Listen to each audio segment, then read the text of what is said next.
Continue with chapter number 9 from your history book of grade 7, and the name of the chapter is Akbar. And today we are going to start from the administration of Akbar. One of the greatest achievements of Akbar was the establishment of an excellent administrative system. Okay, and we are going to study it in different kind of administration, like in the central administration, provincial administration, like that we are going to divide and study in this book.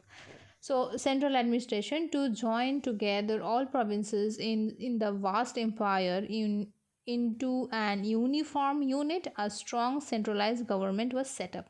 The emperor was an extremely powerful figure. His decisions on all matters, military, political, administrative, and judicial, were final. His words was law. He was the commander in chief of his army forces and the supreme judge on all the matters of justice. He was assisted, means helped, by a team of ministers and officials. The appointment, promotion, and dismissal of all officials, as including commanders of the army, was the sole right of the emperor. The successors of his system of this system depended largely on the personality of the emperor, or you can say his wisdom to choose the right person and for the right job. Akbar's council of ministers was composed of a wazir, or you can say the diwan, and who was the head of the revenue department. Okay, the Mir Bakshi. All these are the name of the post, okay, given at that time. The Mir Bakshi, who was the head of the military department for the and the paymaster of all mansabdars. The chief sadar or the qazi, who was the chief judge. The Mir Saman, and who was the supervisor of royal household. The Vakil or the prime minister, who did not exercise any effective authority. Akbar had reduced the Vakil's position to that of an advisor or ceremonial head. Akbar held regular meetings with his senior officers in the Diwani Khas. Diwani Khas means it was a private audience hall. He considered himself the father and guardian and of his subjects. Subjects means the people whom he was ruling. Those are the subjects. He would meet them in the Diwane Am. Am means common. Okay, Am. Where he would receive petitions, listen to the problems, and solve the cases on the spot. Provincial administration. The vast empire was divided into 15 provinces or subas. The governor or subedar was placed in charge of each province. The subedar had control over both military and civil affairs. The diwan kept records of the land revenue. The subedar was a diwan kept a check on each other. The provinces were subdivided into districts or sarkars, which were further subdivided into smaller units of administration called parganas. As each of these units had a team of government officials managing their affairs or matters and reporting to the corresponding officials else at the level immediately above them.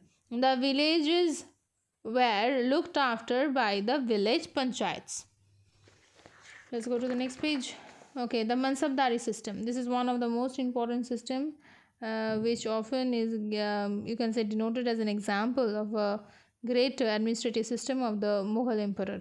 The term mansabdar, or you can say mansab, means office or rank, and a mansabdari is a holder of the rank of the administration. The civil and the military administration of the country was based on the mansabdari system introduced by Akbar.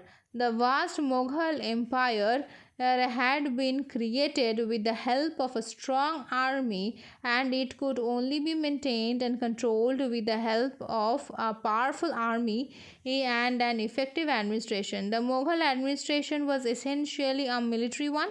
Under this system, every official in the imperial service was given a rank on a mansabdar. The rank depended on the nature and importance of the job. The lowest rank was that an office is in charge of 10 horsemen, and while the highest mansabdar was that of an officer maintaining 7,000 horsemen, and the higher mansabdar were received for the members of the royal families. The mansabdars were appointed, promoted, and dismissed by the emperor only. They were given the salary in accordance to their rank. Later, they began to be paid in the form of jagirs. They were entitled to a fixed amount of revenue for the jagir as the salary for themselves and their troops. The mansab or rank of was not hereditary. After the death of the mansabdar, the jagir reverted to the king, who granted it to someone else.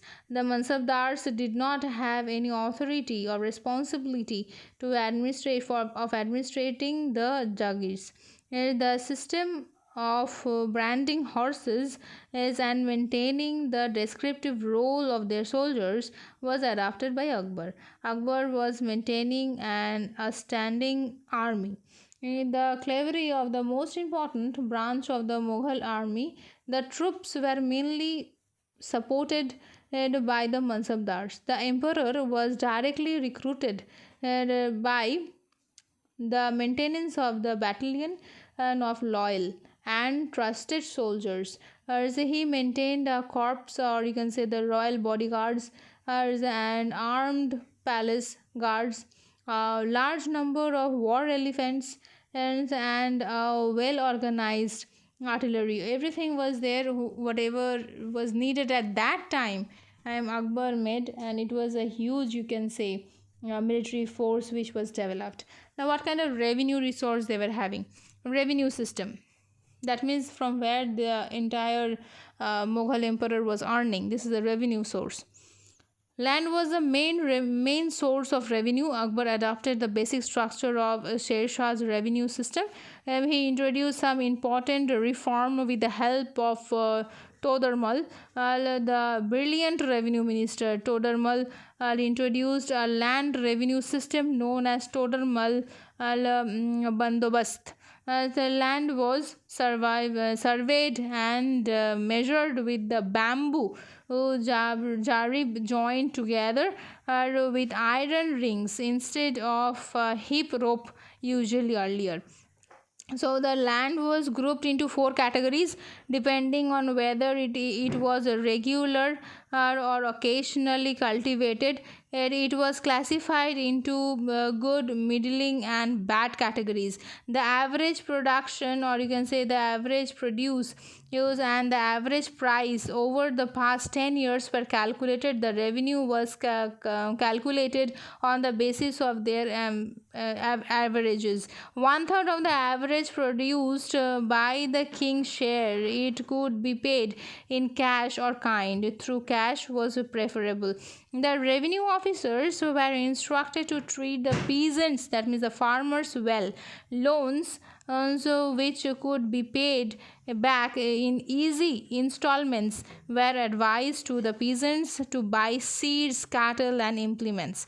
And if the crop failure due to drought or flood, the state granted remission of revenue. Akbar's revenue system worked successfully, and the state was you can say and the state was absolutely fixed and steady in the source of income. Trade was another source of revenue, through much less compared to that obtained from land. Internal and external trade was encouraged. The main items of export were textile, that means clothes, spices, indigo, and salt butter. India traded with China, Central Asia, Europe. The Portuguese established trade center on the west coast during Akbar's region. Akbar issued a gold coin called the mohar, or pure gold. Gold was used for coins which were as standard weight. Silver and copper coins were also used. In the next video, we shall start with Akbar's religious policy. Thank you.